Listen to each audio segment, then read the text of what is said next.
नमस्कार, स्वागत है आपका हमारी खास पेशकश सोने को लगी नजर में। और मैं हूं मनीषा गुप्ता। सोने के गहनों पर नकली हॉलमार्किंग पर बीआईएस एक्शन में दिख रहा है। मुंबई के जवेरी बाजार में बीआईएस की 2 जगह पर हुई छापेमारी में 1.5 करोड़ की कीमत के 2.25 लाख सोने के गहने जब्त किए गए।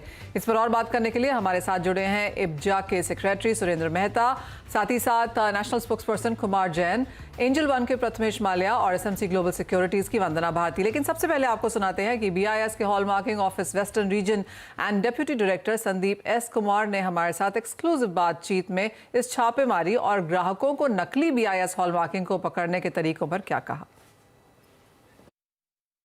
We had received some inputs from the market that there are some firms who are engaged in applying fake hallmark on jewelry. Working on this input, we had garnered a lot of intelligence from the market and got very reliable information about such malpractices happening in a few locations. And it is more than a week's planning that has gone into successfully capturing this activity and seizing such spurious material. Like you may be aware, is not a single mark. It is a combination of 3 marks. There is the BIS logo, followed by the purity in caratage as well as fineness. Now, caratage and fineness so that consumers can surely know what they are buying, and followed by a hallmarking unique ID, HUID जो बोला जाता है. This HUID is a 6-digit alphanumeric number that is unique for each and every piece of jewelry.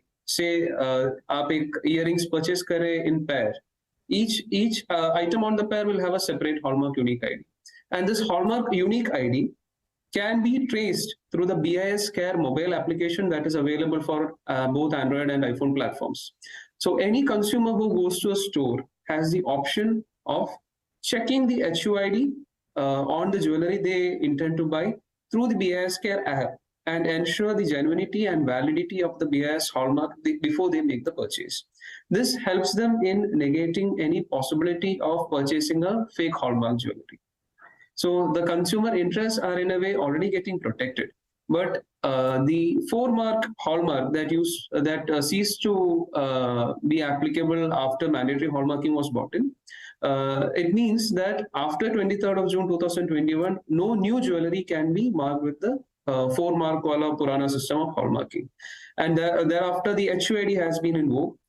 If the consumer is conscious to make sure that they look for the HUID and buy the jewelry with the HUID and make sure that they check the validity of the HUID through the BIS Care mobile app before they purchase, then their interests are always protected against any type of fake hallmarking.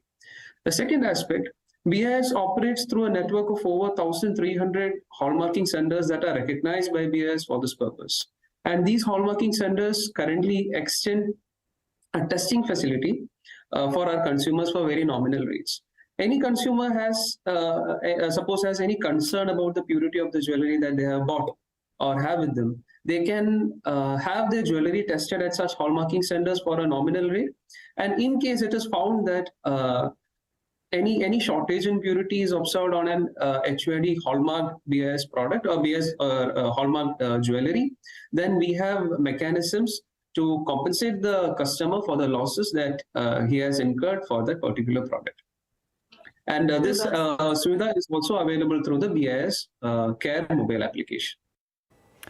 All right, तो ये है BIS का कहना कि 6 digit HUID number आपको ज़रूर देखना है अगर आप एक कंज्यूमर हैं और आप यहाँ पर ज्वेलरी की खरीदारी कर रहे हैं। और जैसा कहा गया कि यहाँ पर काफ़ी सारे रिकग्नाइज बीआईएस सेंटर्स हैं जो ये काम करते हैं। और तीसरा, अगर आप वो कंज्यूमर हैं जिसको अपनी ज्वेलरी खरीदने के बाद भी टेस्ट कराना है तो आप भी चलकर किसी भी बीआईएस सेंटर में जा सकते हैं। और ऐसी प्रोविजन बनाई गई है, ऐसी सुविधा है कि अगर आपकी ज्वेलरी उससे कम पाई जाती है तो उसमें कॉम्पेंसेशन भी मिलता है। सुरेंद्र जी, सबसे पहले आपसे यही जानना चाहेंगे, काफी लोगों ने यहाँ पर ज्वेलरी खरीदी है और माना यही जाता है कि ठीक है उन्होंने हॉलमार्क ज्वेलरी ही ली है, तो अगर मैं अपनी ज्वेलरी लेकर जो कि हॉलमार्क है, जो कि मैंने 2021 जून जुलाई के बाद खरीदी है, वो लेकर जाती हूँ और वो कम पाई जाती है, जैसे संदीप बता रहे थे कि प्रोविजन है कि अगर वो हॉलमार्किंग मैच नहीं करता है तो कॉम्पेंसेशन मिलता है। किस तरह से ये कॉम्पेंसेशन है, कहाँ जाया जा सकता है, क्या इसके प्रोसीजर्स हैं? देखिए, किसी भी फेक हॉलमार्किंग वाली ज्वेलरी बेचना एक फेक करेंसी बेचने के बराबर है। और हमारा मानना ये है कि सिर्फ जिस तरह से फेक करेंसी सर्कुलेट करने वाले को, बनाने वाले को और उसको सर्टिफाई करने वालों के ऊपर जो कानून में प्रावधान है, वही प्रावधान बीआईएस में भी होने चाहिए। हालांकि उससे उससे कम लीगल प्रावधान यहाँ पर है। कोई भी, जो आपने सवाल पूछा कि आप किसी भी ज्वेलरी खरीदने के बाद में यदि आप सेटिस्फाई नहीं है, तो आप पहले आपके रिटेलर के पास जाइए। यदि आपका रिटेलर आपको, जहां से आपने ज्वेलरी खरीदी है, यदि वो आपको सेटिस्फैक्ट्री रिप्लाई नहीं देता या आप सेटिस्फाई नहीं होते, तो आप किसी भी हॉलमार्किंग सेंटर में जा सकते हैं, अपनी ज्वेलरी को चेक करवा सकते हैं। और यदि आपको कोई भी डिफरेंस मिलता है, जो आपने ज्वेलरी खरीदी है जिस प्योरिटी की और हॉलमार्किंग सेंटर द्वारा सत्यापित ज्वेलरी में, तो आप इसकी कंप्लेंट बीआईएस की ऑफिशियल वेबसाइट के जरिए कर सकते हैं। और उसके बाद बीआईएस उस कंसर्न हॉलमार्किंग सेंटर पर और कंसर्न ज्वेलर के ऊपर एक्शन इनिशिएट करता है और आपको उसका कंपेंसेशन भी दिलाता है। मतलब आपको जो प्योरिटी में शॉर्टेज है, उतना आपको पैसा भी वापस मिलेगा। और यदि इस प्रकार की गतिविधियां बहुत ज्यादा पाई जाती है किसी भी ज्वेलर या हॉलमार्किंग सेंटर में, तो उसके खिलाफ कानूनन बहुत सारे प्रावधान हैं, जिसमें पेनल्टी से लेके प्रोसिक्यूशन तक उनको दिया जा सकता है। सुरेंद्र जी, एक कंफ्यूजन यहाँ पर बाजार में काफी हद तक रहा, जो संदीप ने यहाँ पर क्लियर भी किया कि 4 डिजिट नहीं, आपको 6 डिजिट ही वॉच करना है। क्या वो फुल क्लैरिटी यहाँ पर पूरे कंट्री में है अब यहाँ? नहीं, देखिए, अभी भी जो 2 टाइप की हॉलमार्किंग अभी भी देश में प्रचलित हैं। एक जो पुरानी 23 जून 2021 के पहले एक 4 डिजिट हॉलमार्किंग होती थी, वो भी अभी तक बीआईएस द्वारा मान्यता प्राप्त है। और हमने पिछले ही हफ्ते सारे एसोसिएशन ने मिलकर सरकार से कहा है कि इस जो पुरानी हॉलमार्किंग 23 जून से 2021 के पहले प्रिवेलेंट थी, आप उसे रद्द कर दीजिए, क्योंकि ये कंज्यूमर के हित में है। तो इसके ऊपर बहुत ही जल्द हम एक नोटिफिकेशन की उम्मीद रखते हैं बीआईएस से। उसमें कुछ 2-3 महीने या शायद 6 महीने का समय दिया जाएगा ज्वेलर्स को बेचने के लिए। लेकिन जो भी ज्वेलर्स हैं, उन्हें ये इंसिस्ट करना चाहिए कि हम हॉलमार्किंग जो भी ज्वेलरी है उसके ऊपर जो 6 डिजिट का नंबर है वो हम देखें और उसको हम बीआईएस के ऐप में जाकर वेरीफाई करें कि वो ज्वेलरी वाकई में हॉलमार्क है या नहीं है, और उसके बाद ही उसे खरीदना चाहिए। कुमार जैन जी, ये सवाल आपसे है। एज अ ज्वेलर कितनी अवेयरनेस आप देखते हैं? क्या लोगों को समझता है कि हॉलमार्किंग कैसे वॉच करनी है? और and as a jeweller as well, आप यहाँ पर ये अवेयरनेस बढ़ाने के लिए कैसे काम करते हैं अपने कंज्यूमर्स के साथ? बिल्कुल, हॉलमार्किंग का जो जब से प्रावधान आया है, कस्टमर में काफी अवेयरनेस आई है। काफी, यानी मैं समझता हूँ जैसे ही कस्टमर आता है, हर कोई पहले आपसे एक सवाल करता है कि क्या आपके पास हॉलमार्किंग ज्वेलरी है कि नहीं है।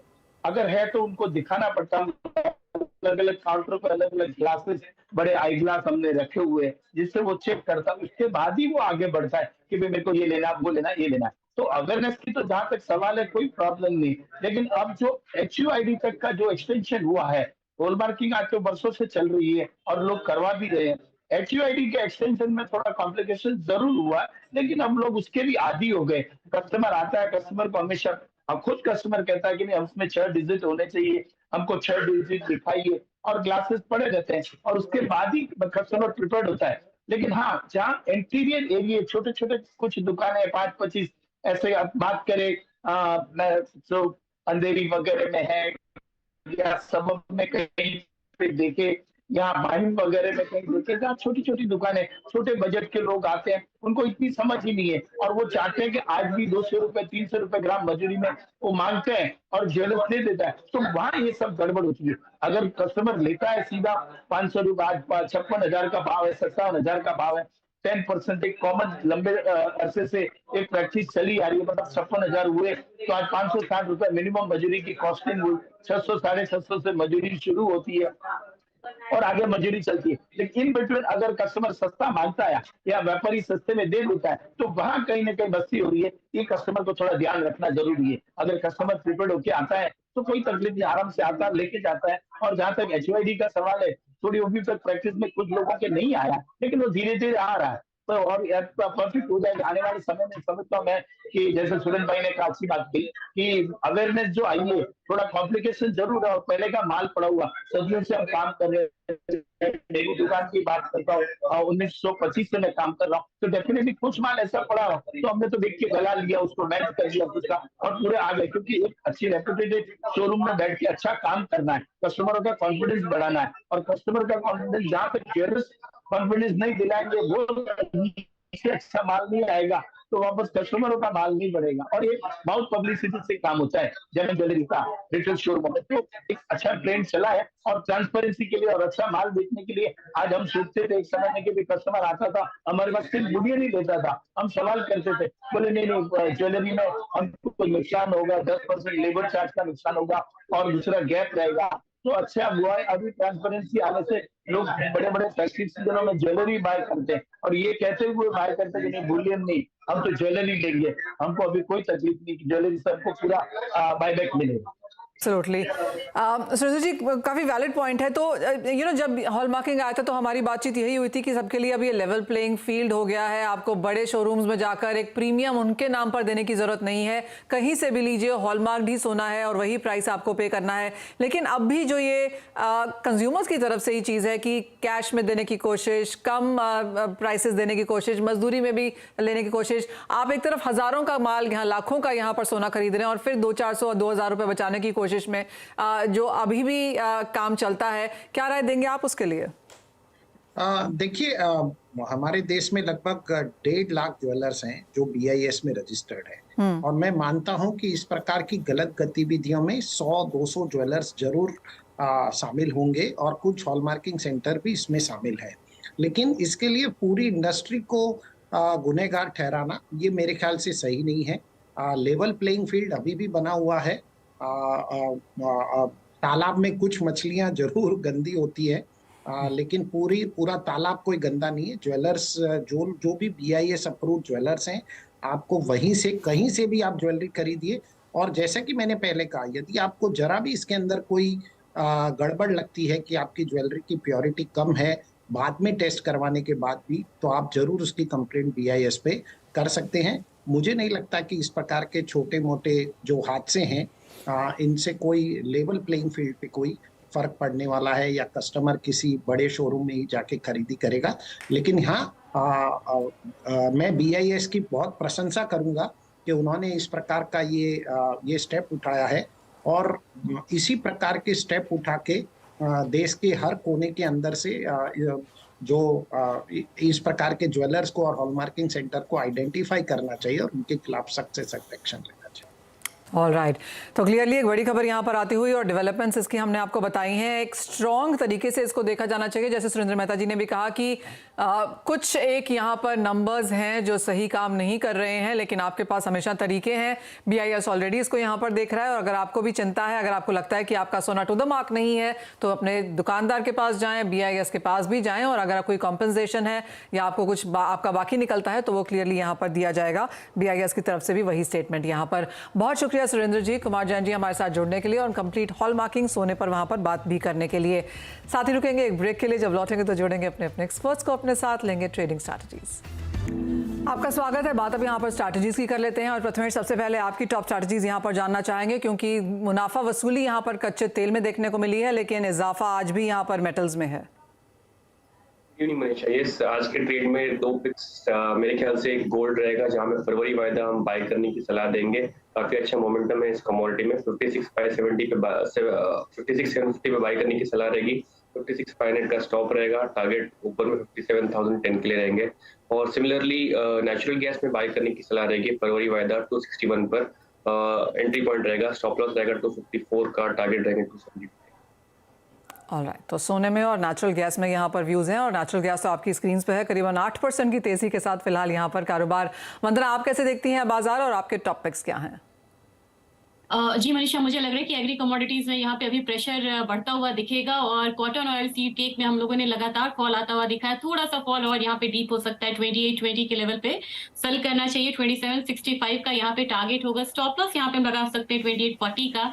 दूसरी कमोडिटी यहाँ पे ग्वार काउंटर से रहेगी। मुझे लग रहा है कि यहाँ पे भी थोड़ा सा प्रेशर दिखेगा। काफी अपसाइड हम लोगों ने आता हुआ देखा है।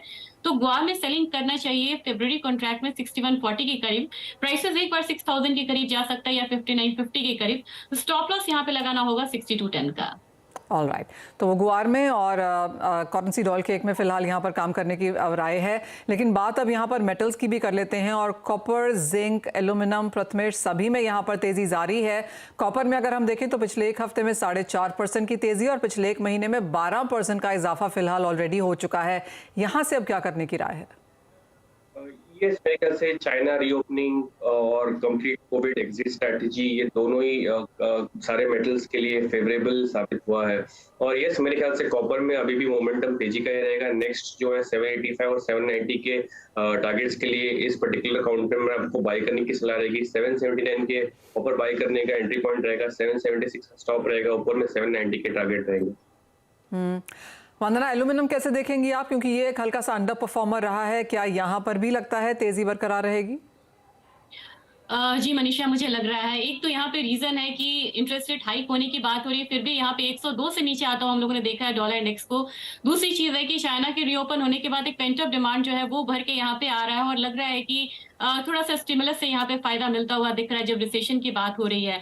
तो चाइना का बेटर डेटा और इन डॉलर इंडेक्स का नीचे की तरफ रहना और साथ में हमारा अब बात हो रही है सप्लाई एक्सक्यूज की यहाँ पे बेस मेटल्स में, तो ये सब देखते हुए मुझे लग रहा है कि एल्यूमिनियम एक बाय जो है वो रहेगा बना हुआ। और खासकर जो ऑस्ट्रेलियन प्रीमियम है वो अभी भी काफी हायर साइड है। 226 के करीब यहाँ पे मैं बाइंग की सलाह दूंगी। मुझे लग रहा है कि 230 तक प्राइसेस यहाँ पे इजिली आ सकते हैं। स्टॉप लॉस यहाँ पे लगाना होगा 224 का। और थोड़ा सा अगर हम शॉर्ट टर्म जाते हैं तो मुझे लग रहा है कि क्योंकि क्रूड ऑयल में भी यहाँ पे तेजी एक्सपेक्टेड है, पॉजिटिवली कोरिलेटेड है, तो इसका जो सेकंड टारगेट है वो कहीं ना कहीं 232 233 के करीब रख के चल सकते हैं। ऑल राइट, एक फाइनल वर्ड आपसे प्रथमेश यहाँ पर। और इवन हम मेटल्स में तेजी देख रहे हैं, सोने में भी बढ़त है और चांदी लगातार अंडर परफॉर्म कर रही है, यहाँ पर क्या व्यू? मेरे ख्याल से आपने मेटल्स पे सवाल पूछा मनीषा। सिल्वर पे? सिल्वर का मेरे ख्याल से 70,000 एक रेजिस्टेंस के जोन के हिसाब से देखा जा रहा है। मेरे ख्याल से अगर यहाँ पे मोमेंटम तेजी का रहेगा 68,650 पे बाई करने की सलाह रहेगी। करंट भाव उसके आसपास ही है, 68,250 का स्टॉप रहेगा, ऊपर में टारगेट अराउंड 6,500 के लिए रहेगी। ऑल राइट, यानी कि सारी की सारी नॉन एग्रो स्पेस में यहाँ पर खरीदारी की राय है। और क्यों ना हो, क्योंकि डॉलर इंडेक्स 102 के नीचे कारोबार कर रहा है और ज़्यादातर फंडामेंटल्स अभी भी यहाँ पर सपोर्टिव हैं। बहुत शुक्रिया प्रथमेश, वंदना, हमारे लिए आज समय निकालने के लिए। इसी के साथ एक ब्रेक के लिए रुकेंगे, लौटेंगे तो लेकर आएंगे आवाज़ समाचार।